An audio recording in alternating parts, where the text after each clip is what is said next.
vamos a abrir la Biblia en 1 Corintios 10:23, que de hecho hoy voy a usar una frase de Sproul frente al tema de hoy, que es corandeo. Corandeo es una expresión que ahorita hablaremos de ella. Por ahora leeremos 1 Corintios 10:23 al 33.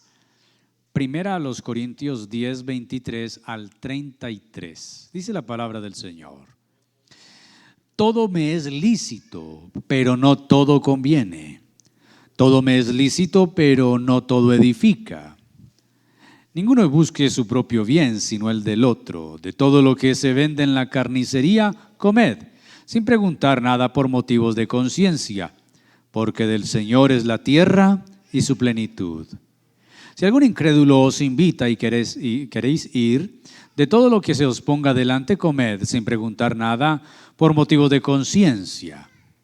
Mas si alguien os dijere, esto fue sacrificado a los ídolos, no lo comáis, por causa de aquel que lo declaró y por motivos de conciencia, porque del Señor es la tierra y su plenitud. La conciencia, digo, no la tuya, sino la del otro. Pues, ¿por qué se ha de juzgar mi libertad por la conciencia del otro? Y si yo con agradecimiento participo, ¿por qué he de ser censurado por aquello que doy gracias? Si pues coméis o bebéis, o hacéis otra cosa, hacedlo todo, ¿para qué? Para la gloria de Dios. No seáis tropiezo ni a judíos ni a gentiles, ni a la iglesia de Dios, como también yo en otras cosas agrado a todos, en todas las cosas agrado a todos, no procurando mi propio beneficio, sino el de muchos, para que sean, ¿qué? Salvos. Oremos al Señor, incline su rostro. Te damos gracias esta mañana por tu palabra, palabra que es viva y es eficaz, palabra que es más cortante que toda espada de doble filo. Tu palabra hace sabio al sencillo, y disponemos nuestra vida delante de ti para que nos hables, nos edifiques, nos bendigas. También queremos orarte por la vida de Miguel Ángel, para que extiendas tu mano sobre este pequeño que está en el hospital. Toma el control de su salud, Señor, glorifícate en su cuerpo. Trae paz, trae confianza y fortaleza a Adriana, a Edison, y glorifícate, Señor. Tú eres Dios sanador, eres médico de médicos, eres especialista de especialistas, y tu palabra promete diciendo que si 2 o 3 en la tierra se ponen de acuerdo por algo que pidan, creyendo lo recibirán. Creemos que hay sanidad, porque por tu llaga fuimos nosotros curados. Muchas gracias te damos por tu amor y fidelidad, este tiempo y nuestras vidas delante de ti, en Cristo Jesús. Y todos decimos, puede sentarse por favor. Quiero recordarle a los que tienen bebés de 0 a 3 años que en este lugar hay una sala cuna, que es un lugar que queda en el mezanín donde puede tener a sus pequeños mientras ustedes escuchan la palabra del Señor. Hoy hablamos de corandeu. Corandeu es una palabra latina, y es que el término surge después de la Reforma, cuando los reformadores usaron términos latinos para definir la verdad del Evangelio que la Reforma trajo y transformó. Entonces, por ejemplo, en octubre nosotros tenemos hablamos de la Reforma y hablamos de esos 5 postulados teológicos, como son la sole fide, la sole gratia, solus Christus, sola escritura, solo deo gloria. Son términos latinos que condensan verdades y principios fundamentales del Evangelio para hablar de la verdad que la Reforma Protestante trajo. Muchas expresiones latinas surgieron, entre ellas esta que es corandeo. Deo es de Dios, y coram en latín sí puede significar delante de Dios, o delante del rostro de Dios, o en la presencia de, o cara a cara. Por eso Sproul, que es el del que mencionamos ahorita, R.C. Sproul, dice que vivir corandeo es vivir completamente en la presencia de Dios, bajo la autoridad de Dios y para la gloria de Dios. Otra vez, corandeo es vivir completamente en presencia de Dios, bajo autoridad de Dios y para la gloria de Dios. También hay otro significado, y corandeo, vivir toda la vida. Corandeo es vivir una vida de integridad. Así que cuando decimos corandeo estamos hablando de la presencia de Dios, de todo lo que hacemos y que Dios mismo está presente y que Dios mismo es testigo de ello. Ahora, esto tiene un profundo significado cuando vemos la naturaleza de Dios. Hay atributos que le pertenecen a Dios y a su naturaleza, por lo cual Dios es Dios. Cosas que solo Dios posee y por eso es Dios. Si alguien quiere ser Dios, debería reunir algunos de estos requisitos. Por ejemplo, eternidad. Dios es un ser eterno, o sea, increado. Estoy diciendo, y de nuevo lo repito, si alguien quiere ser Dios, reúna al menos ese primer requisito. Ninguno de nosotros lo cumple. Nada que fuera creado puede ser Dios, porque Dios tiene un atributo único y es eterno, increado. Otro atributo de Dios es su santidad, otro es su soberanía, otra es su presciencia, conocimiento anticipado de las cosas. Conocemos estos tres atributos, la omnividencia, la omnisciencia, la omnipresencia y omnipotencia, cuatro cosas, y que se escriba omni con M, ¿sí? Para que no sea un objeto volador no identificado, ¿no? Entonces tenemos a un Dios que todo lo sabe, que todo lo ve, que está en todo lugar, que todo lo puede. Ahora, cuando hablamos de corandeo, estamos hablando de la presencia de Dios y esto afirma poderosamente el asunto de la omnipresencia de Dios. Dios está en todo lugar. ¿Dios está dónde? Cuando hablamos de la presencia de Dios, tristemente a veces reducimos el asunto a un culto muy poderoso, a una manifestación muy especial, a una sensación que me hizo temblar, que me hizo erizar, que yo lloré. Pero en esta época llena de misticismos y espiritualidades falsas, hemos mistificado la presencia de Dios. Estamos llenos de canciones que hablan de la presencia de Dios como si fuera una especie de éxtasis que alcanzamos cuando cantamos canciones que se repiten una y otra vez con la misma frase. Y de veras que esto tenemos que mirarlo. Hay canciones muy bonitas, pero cuando uno analiza lo que dicen, no dicen nada. Simplemente son muy bonitas, que nos tocan las emociones, nos hacen llorar, nos erizamos por un rato. Y estamos cayendo en algo que surgió en las religiones hinduistas y son los mantras. Los mantras significan repetir ciertas oraciones o palabras hasta llegar a alcanzar un éxtasis. Por ejemplo, el más conocido por nosotros, porque los hemos visto en la calle, son los Hare Krishna. Si ven el mantra del Hare Krishna, Krishna Krishna Hare, Hare Hare Krishna, y lo repiten y lo repiten. Para ellos es un mantra.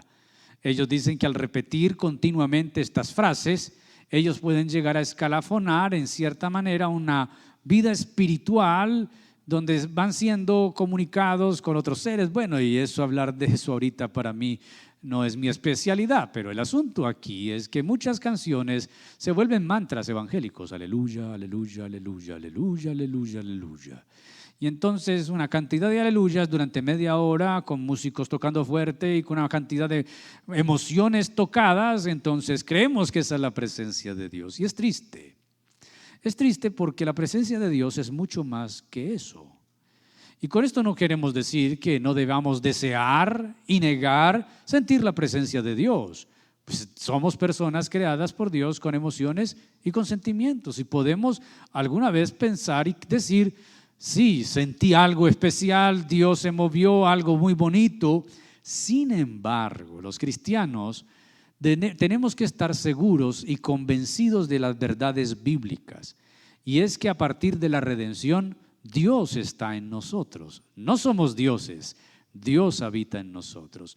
Mira cómo dice Pablo en Efesios 1, 13 y 14. En él también ustedes, cuando oyeron el mensaje de verdad, el evangelio que les trajo la salvación, y lo creyeron, fueron marcados con el sello del Espíritu Santo prometido. Este garantiza nuestra herencia hasta que llegue la redención final del pueblo adquirido por Dios para alabanza de su gloria. El texto quiere decir que al escuchar el Evangelio, haber creído en él, el Señor nos selló con el Espíritu Santo. Es la presencia de Dios en nosotros. Bien dice la Escritura, nadie puede llamar a Jesús Señor sino por el Espíritu Santo. La Biblia dice que nosotros, al creer en Jesús y vivir en Él, tenemos al Espíritu Santo. Y el Espíritu Santo es Dios. Quiere decir, Dios está entre nosotros. ¿Cuántos dicen amén a eso? ¿Cuántos creen que tienen el Espíritu Santo? Dios está en nosotros, su presencia está en nosotros. ¿Y quién da testimonio de eso? ¿Quién garantiza eso? Lo garantiza la Escritura, como lo dice Romanos 8:16. El Espíritu mismo da testimonio a nuestro espíritu de que somos hijos de Dios. ¿Somos hijos de quién? Entonces, la presencia de Dios no es algo que está por allá y que al cantar y orar ella viene hacia acá. Dios es un Dios omnipresente, está en todo lugar. ¿Está dónde? ¿Dónde está Dios? En todo lugar. Dios está ahorita entre nosotros y con nosotros. Está con los hermanos que están reunidos en África, en la China, en el Congo, en Asia, en Europa, o en el Amazonas, o allí en Chocó. El Señor está aquí, pero también está en tu casa en este momento. Está en la calle. El Señor está en la taberna y en la cantina. Pastor, no, yo reprendo eso. El Señor está allá, porque el Señor con su Espíritu Santo está convenciendo a ese bebedor, a esa prostituta de justicia, juicio y pecado. Dios está en todo lugar. Ahora, mucho cuidado con confundir que Dios está en todo lugar con el panteísmo que dice Dios es todo, todo es Dios. Son cosas muy diferentes.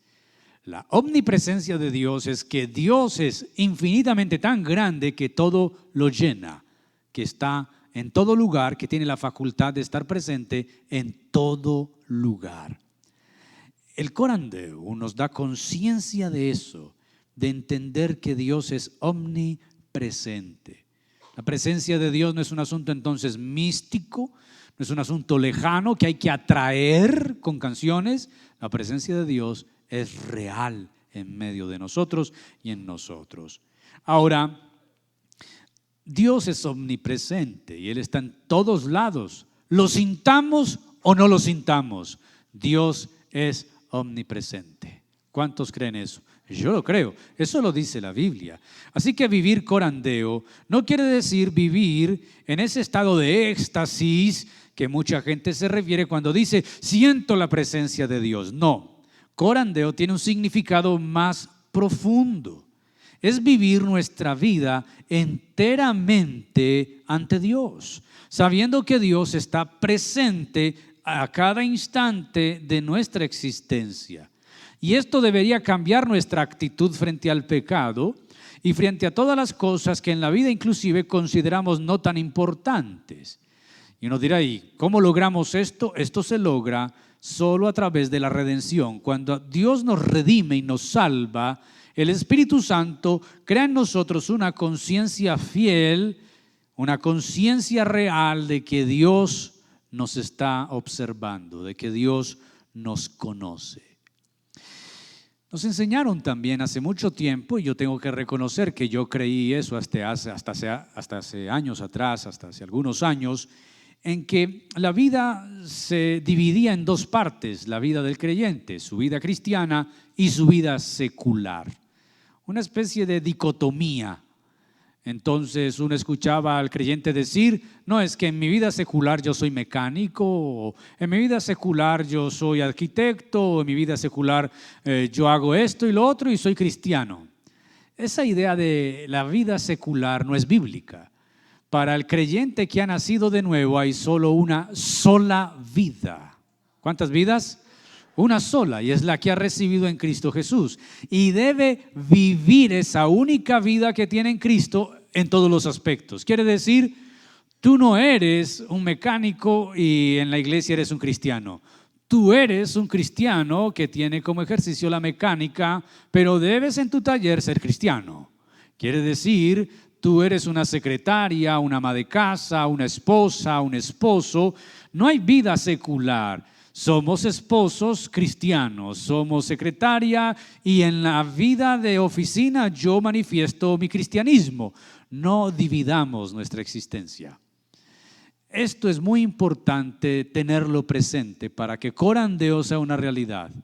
Quiere decir que Dios no solamente te ve aquí en el culto, Dios nos observa y nos vigila en todos los aspectos de nuestra vida. Dios está presente en tu casa, en tu empleo, cuando vas en el bus, cuando vas en tu carro, allí está Dios. El asunto es que la tradición católica también influyó mucho sobre nosotros y nos hizo creer que Dios solamente estaba encerrado en las capillas, en la iglesia. Entonces, ¿recuerdan cuando íbamos a misa? Teníamos todos esos santos, esas imágenes viéndonos con sus ojos pintados y nos sentíamos vigilados, como en los supermercados, en los bancos que están llenos de cámaras, y luego nos enseñaron que aquí está Dios, está la casa de Dios. Y luego con la comunión nos decían, no muerda la hostia porque está mordiendo a Cristo. Entonces nos enseñaron que Dios estaba ahí, pero al salir de ahí ya Dios no está. Dios va a estar cuando lo invoque, Dios va a estar si lo llamo, porque Dios está muy ocupado en las guerras, en los hospitales, Dios no se interesa por el individuo de a pie. Y esa idea se albergó en nosotros y es una enorme mentira. Dios es un Dios omnipresente para todos. Para todos. ¿Para quién? Y entonces, ¿qué tiene que ver el pasaje que leímos con todo esto? Bueno, el capítulo 10 es de esos capítulos donde el apóstol viene hablándole a la iglesia de Corinto, una iglesia donde hay grandes manifestaciones de Dios, pero también hay grandes desórdenes, hay grandes descuidos. Y en el capítulo 10 el apóstol comienza, notes el versículo 1, con una frase bastante interesante, porque no quiero, hermanos, que ignoréis. Es un llamado a no ignorar. Y es que la ignorancia es la mamá de todos los males. Hay la ignorancia inconsciente, es el que no sabe, pero hay una ignorancia consciente y es el que sabe, que no sabe, pero no le importa saber. Y lo que la Biblia nos llama es a que nosotros no ignoremos. Y el apóstol va a contar y va a retomar casos del Israel de pueblo, de Israel de los patriarcas, del Israel como pueblo, como nación, y ejemplos de ellos en el desierto, el peregrinar, y cómo fracasaron fallándole a Dios y cómo Dios trajo juicio sobre ellos. El apóstol coloca estos ejemplos porque sabe que aunque los hermanos de Corinto son en la mayoría gentiles, muchos de ellos conocen la historia de Israel. El apóstol traerá como ejemplo lo que sucedió a Israel para que nosotros no cometamos los mismos errores. Una de las cosas en que este pasaje del versículo 1 al 22 y el 23 al 33 son iguales, el tema de la idolatría, por ejemplo. Israel cometió el enorme pecado de ser idólatra, Dios los juzgó. Pero los hermanos de Corinto también estaban tentados al tema de la idolatría, no con el asunto de postrarse ante los ídolos paganos, que habían muchos, sino por el asunto de lo sacrificado a los ídolos. Sucedía en Corinto que había muchos templos paganos. Corinto era una ciudad grande de puertos, una ciudad comercial muy grande. Por ser comercial había mucho dinero, por haber mucho dinero había mucha maldad, mucho pecado. De hecho, en Corinto se cometía cualquier cantidad de ilícitos inmorales, a tal punto que la gente tenía la siguiente frase cuando se refería a pecar. Había una frase que se usaba en ese tiempo y es: vamos a corintizar. Y corintizar era hacer todo lo que la carne pueda hacer, todo pecado del cual se pueda imaginar. Allí había una comunidad cristiana. Habían templos paganos donde se hacían sacrificios de animales. Alguna carne era quemada al ídolo, pero otra carne que sobraba era vendida en las carnicerías. A esto se le conocía como lo sacrificado a los ídolos. Había una situación entonces con los hermanos de Corinto. La situación de que algunos que habían entendido la libertad cristiana se habían ido a un extremo y tomaron la libertad en Cristo como un libertinaje, quiere decir licencia para hacer todo lo que uno quiera hacer. Y estaba el otro extremo de que aunque eran libres en Cristo, querían más bien cohibirse y llenarse de prohibiciones. No vayas, no toques, no gustes, no hagas. Porque para ellos todo esto era pecado. Nótese en los dos extremos y en la mitad está la misma verdad. Cristo nos ha hecho libres. ¿Cuántos son libres en Cristo Jesús? Pero podemos pecar en los dos extremos. Libertad para hacer lo que queramos, libertinaje, o cohibición que hace que mi libertad sea solamente una cantidad de reglas de prohibiciones. Manejar ambos extremos siempre será peligroso. Era lo que Pablo tenía que manejar con ellos. En un caso muy particular, el tema de lo sacrificado a los ídolos, la carne. Comencemos con el versículo 23 y 24, y es la libertad y sus limitaciones. Yo sé que ustedes tienen amigos que no son cristianos y que juzgan al cristiano de decir ustedes no son libres, a ustedes les prohíben, el pastor se lo prohíbe, a ustedes no les permiten, es que ustedes no pueden hacer. Y eso es falso. Nótese lo que dice el versículo 23. Todo me es lícito. Esto significa que nosotros podemos hacer todo. ¿Qué podemos hacer? Y cuando decimos todo, ¿todo es qué? Todo es todo. Pero el apóstol Pablo sigue diciendo, aunque todo me sea lícito, no todo conviene. Y no es conveniencia propia. Mucho cuidado, no es por conveniencia propia. Ahorita veremos que Pablo está hablando de la conveniencia propia. Sí, pastor, por eso yo no me emborracho. Yo bebo, pero no hasta la borrachera, porque no me conviene. No. Eso no está diciendo eso. Pastor, yo tengo una canita al aire, pero no le digo a mi esposa ni me dejo ver porque no me conviene. No, el apóstol no está diciendo, no es la conveniencia del creyente, es la conveniencia para el otro que es débil en la fe, la conveniencia para el evangelio y la conveniencia para la gloria de Dios. Luego el apóstol repite lo mismo, todo me es lícito, pero no todo edifica. Así que nosotros tenemos libertad, sí, pero nuestra libertad tiene unos límites. ¿Quién pone los límites? ¿Mi conveniencia? No, los pone la Escritura. Quiere decir, ninguno de ustedes será vigilado por el pastor. A nadie se le dijo cuando entró a la iglesia, usted será vigilado 24/7 por los líderes de la iglesia. Lo perseguiremos, instalaremos una cámara privada en su casa, sabremos todo lo que usted... Para nada, a nadie, jamás. Nadie aquí es vigilado, pero todos sí tenemos que tener la conciencia plena de un Dios que todo lo ve y que todo lo sabe y que está presente en todo lugar. Versículo 24, ninguno busque su propio bien sino el del otro. Nótense que mi libertad debe ir hasta donde el bien del otro empieza o hasta donde el bien del otro se ve afectado. Esto quiere decir que aunque somos libres en Cristo, no podemos hacer ni debemos hacer lo que nos venga en la buena voluntad, sino lo que beneficia a mi hermano hasta donde mi hermano lo considere. Mi hermano no porque me dé permiso, sino porque yo sé que puedo afectar su fe o no afectar. Y ahora el apóstol comienza a hablar del tema de la carne. Y esto es muy interesante, porque este pasaje junto a Hechos capítulo 10, junto a unos textos que están en San Mateo, nos dejan ver que en el cristianismo no hay restricciones del alimento. Nótese lo que dice el versículo 25, de todo lo que se vende en la carnicería, comed sin preguntar nada por motivos de conciencia. Claro, hagamos una cuñita contextualizada, uno quisiera que esto se diera todos los días, pero la carne está muy costosa como para uno decir ir a comer todo lo que venden en la carnicería. Ahora sí hay que preguntar, pero por motivos de bolsillo, más no de conciencia, ¿cierto? Ahora, el problema de la iglesia de Corinto no es que hubiese un grupo de veganos y un grupo de carnívoros que se combatían, no. El problema, como lo dije ahorita, es que la gran cantidad de carne que sobraba de los sacrificios las vendían en las carnicerías. Entonces habían creyentes.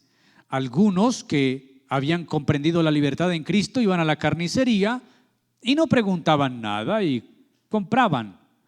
Otros que tenían problemas de conciencia se llegaban a preguntar, a decir, ese morrillo, la vaca fue sacrificada ¿en qué templo? ¿Sí? Y así preguntaban por la carne y entonces por motivos de conciencia, no no podemos comprar esa carne. Pablo dice, no lo hagan. Vayan a la carnicería y no pregunten nada por motivo de conciencia. Vayan y coman sin preguntar nada, porque del Señor es la tierra y su plenitud. Yo soy de los que creo, y siempre lo he creído, que no hay restricciones alimentarias para el creyente, a no ser aquellas que afecten la salud. El exceso de azúcar, por ejemplo, el exceso de sal, el exceso de grasas saturadas, grasas animales, afectan la salud. Pero que no podemos comer tal comida, ¿por qué? Que es que no podemos comer sangre. Es que si comemos carne roja, ella es roja, no porque se achante, ella es roja porque es sangre. Porque hay miles de vasos sanguíneos que pasan por toda la carne. Por eso es carne roja. Pero pastor, ¿y la morcilla se puede comer? Yo he dicho que el único pecado de comer morcilla es cuando está maluca. Porque hay morcillas de morcillas.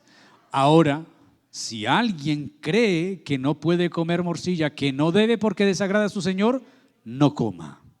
No coma. En eso no hay problema.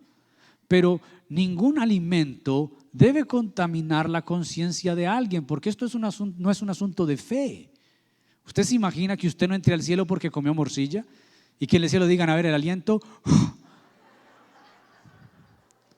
y que haya una prueba de morcillero aquí hay alcometría para los borrachos, no sé qué prueba harán en el cielo. Eso no va a haber. No, la redención no depende de qué comes o qué no comes.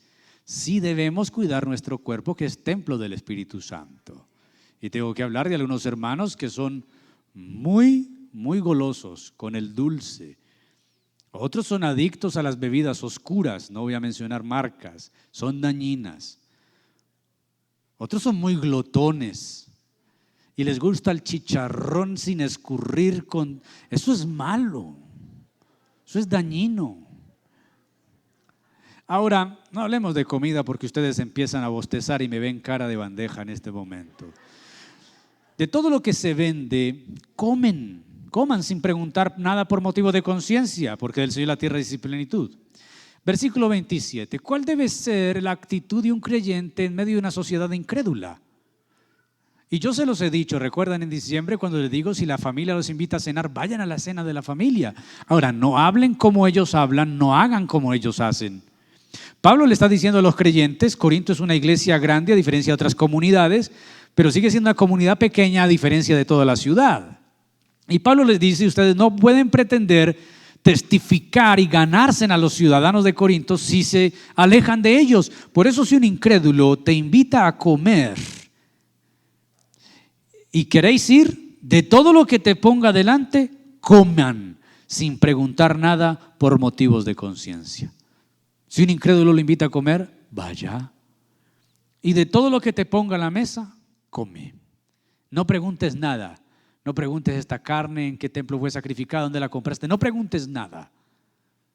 He ahí un consejo supremamente sabio de cómo un creyente debe conducirse. Ahora, yo tengo que hacer ciertas advertencias porque hay personas que entienden todo al revés. No falta el que lea, si tus amigos te invitan a beber, bebe de todo lo que te pongan a tu mesa sin preguntar quién pagará. Aquí estamos hablando de comer, no de embriagarme y no de cosas que ya rayan en el pecado.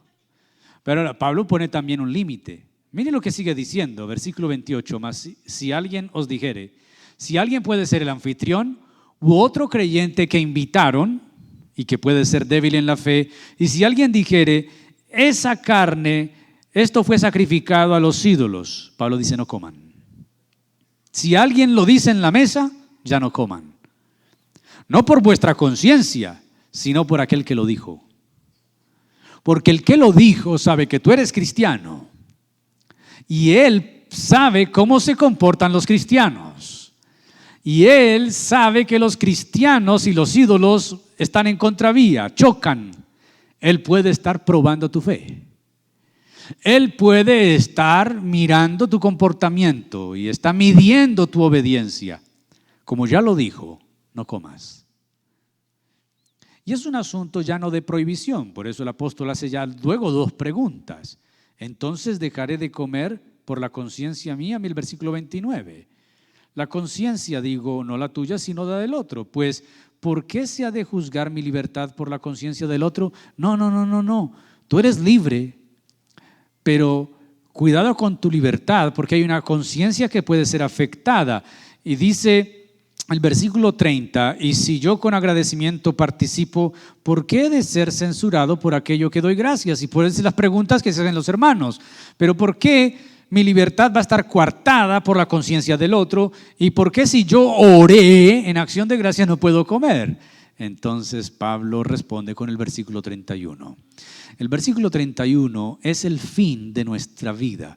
¿Cuál debe ser el fin de todo lo que un creyente diga, haga, piense, hable? Si pues coméis o bebéis o hacéis otra cosa, hacedlo todo ¿para qué? ¿Para quién?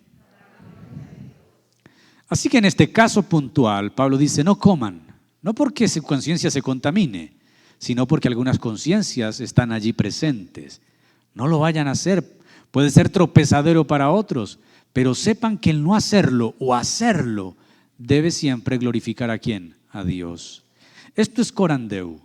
Todo lo que yo haga, piense, diga, actúe, debe glorificar a Dios. ¿Debe qué?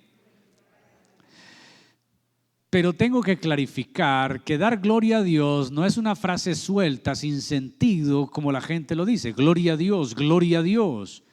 No es esa palabrita que se expresa. Dar gloria a Dios significa que lo que yo pienso, veo, oigo, hablo, siento, hago, a donde voy, debe Dios ser glorificado. Debe Dios ser exaltado. Debe ser para mi integridad. Ahora, corandeu es vivir en la presencia de Dios. Esto significa tener presente en cada instante y aspecto de mi vida que Dios está allí, que Dios me está viendo, que Dios me está escuchando y que Dios conoce mis pensamientos. Creo que deberíamos tomar esta actitud todos los días de nuestra vida en todas las áreas de nuestra existencia. Cuando salgas de este lugar, Dios no se queda aquí, Dios va a ir contigo, Dios te va a estar viendo. Cuando estás en casa solo, sola, Dios está ahí. Yo creo que hemos olvidado y hemos ignorado, usando la frase que Pablo dice, advirtiendo esto. Por eso muchas veces estamos chateando en el celular en lugares donde no deberíamos estar. Cuando estés en el celular, corandeu, Dios está ahí. Cuando estés navegando en internet en páginas donde no deberías estar, corandeu, Dios está ahí. Cuando estés hablando con otra persona, de otras personas, lo que no es cierto, lo que no edifica, corandeu, ahí está Dios. ¿Aló? ¿Aló? Mujer, cuando te estás vistiendo para ir a la calle y va a mostrar tu escote, tus curvas, que la cirugía quedó bien hecha o que el gimnasio da sus resultados, corandeu, Dios te está viendo. ¿Aló? Caballero, cuando pasa esa mujer que descresta, la primera mirada es inevitable, es la de frente. La segunda va de parte de tu carne, corandeu. Llevas la contabilidad en tu empresa, pusiste un cero más, un cero menos, para beneficio propio o de tu jefe, corandeu. ¿Modificaste el informe?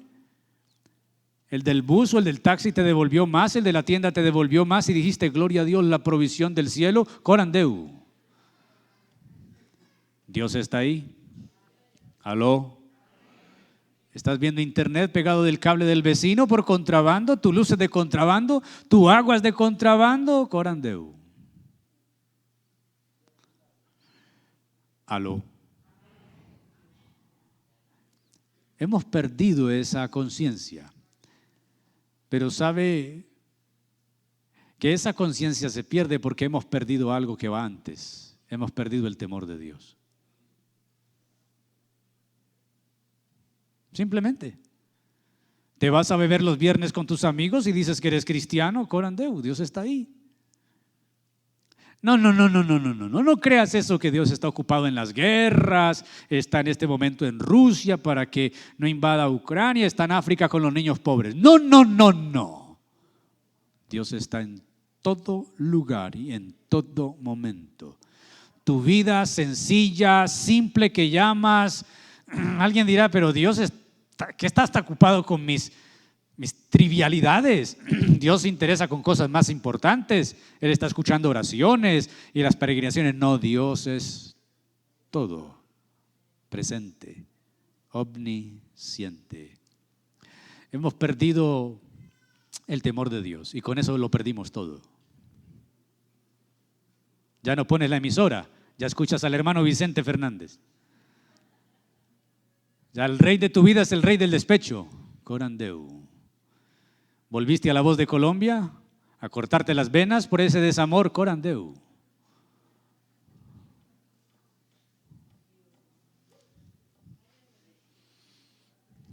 Y entonces, ¿qué perdimos? No perdimos la clase de Biblia o de teología, perdimos el temor de Dios. Coqueteas con la que no es tu esposa y le dices cosas mejores a otras mujeres que no le dices a tu mujer. Corandeu. Estás viendo a otros hombres que no son tu esposo y la lista es larga y casi interminable de nuestros deseos, de nuestras pasiones, de nuestros miembros y sentidos no dominados por el temor de Dios, desbocados. Porque creemos que la presencia de Dios es solamente en el culto cuando tiemblo. Sí, el que va al culto y tiembla, con la misma mano que tiembla, con la misma mano golpea a su mujer. Y comete violencia doméstica. Esa es la misma mano que levanta para la copa, con esa misma mano sostiene el cigarrillo. Y entonces el que dice hay presencia de Dios y con esa boca dice gloria a Dios, aleluya, es con la misma que madrea al que se le cruzó, al el motorizado que va en la calle, o al peatón, y porque maneja como una bestia. Corandeu. No existe una vida secular y una cristiana, existe una sola vida. Y Dios espera que la vivamos igual aquí dentro y afuera.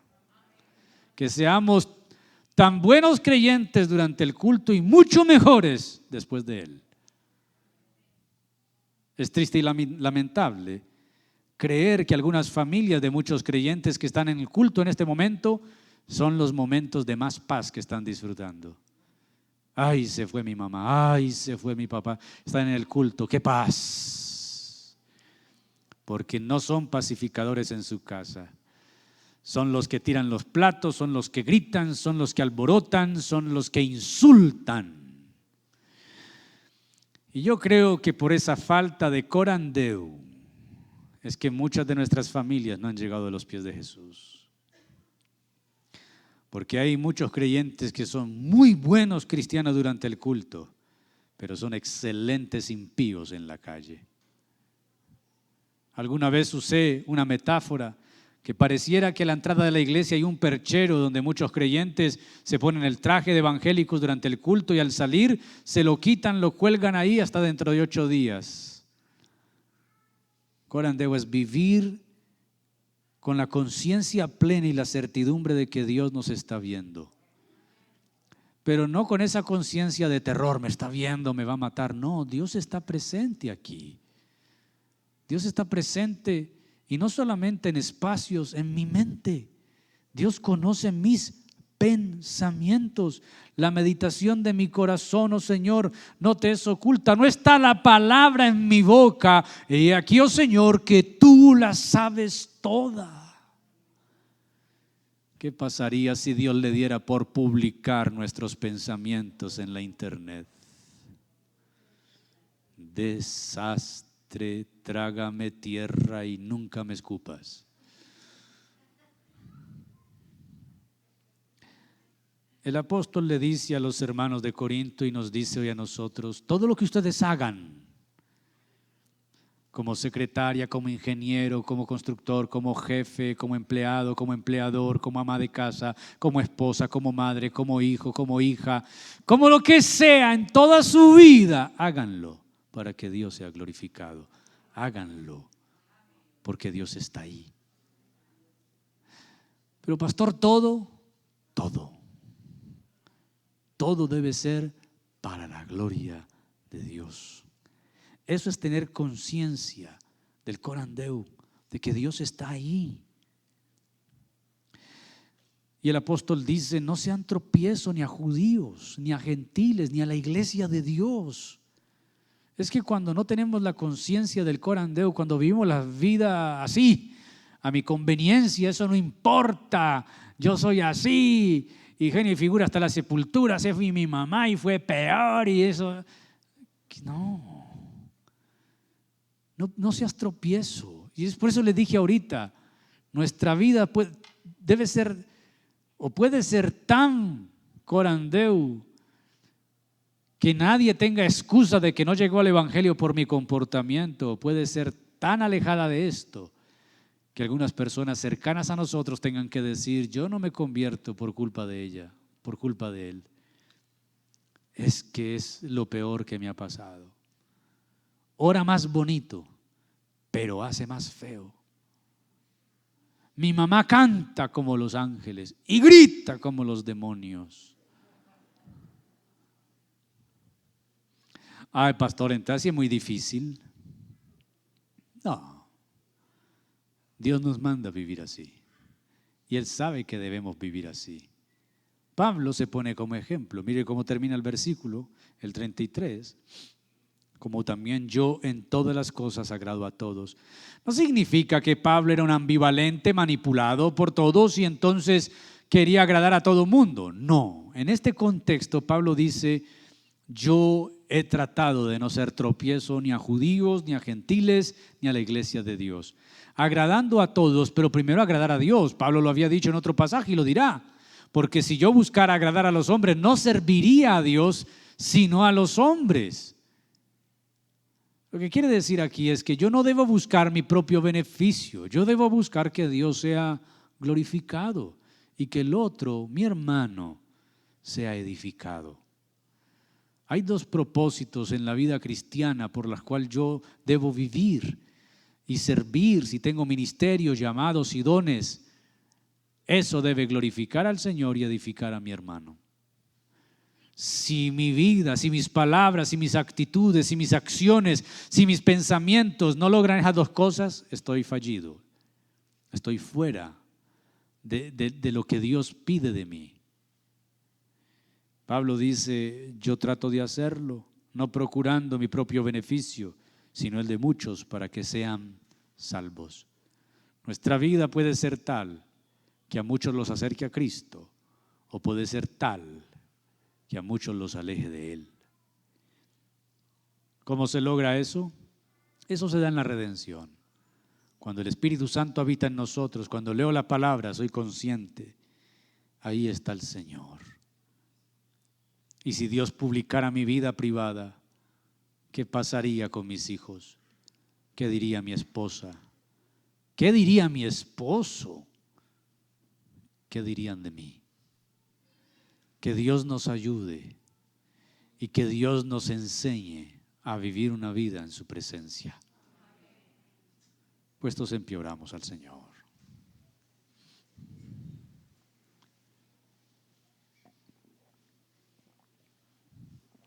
Ya sabes, no existe vida secular.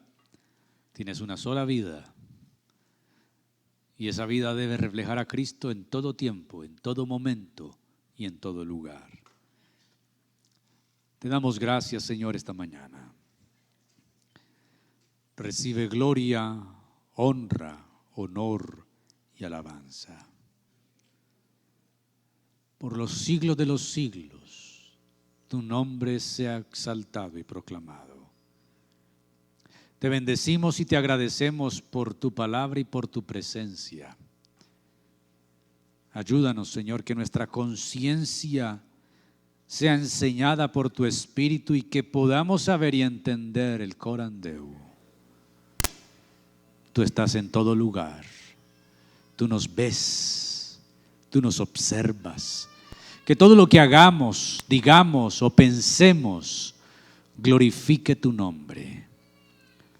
Señor, te damos gracias porque tú eres el Dios fiel y el Todopoderoso. Hable al Señor y dígale: ayúdame, Señor. Ayúdame a entender y a saber que tú estás presente en todo lugar, que me observas y que mi vida entera debe ser vivida solo para tu gloria y nada más. Perdóname cuando mis palabras no te glorifican. Perdóname, Señor, cuando mis pensamientos y acciones no te glorifican. Perdóname, Señor, cuando mis obras no te glorifican. Ayúdame.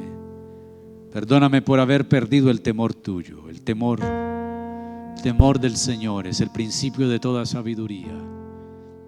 Y si perdemos el temor, lo hemos perdido todo, Señor.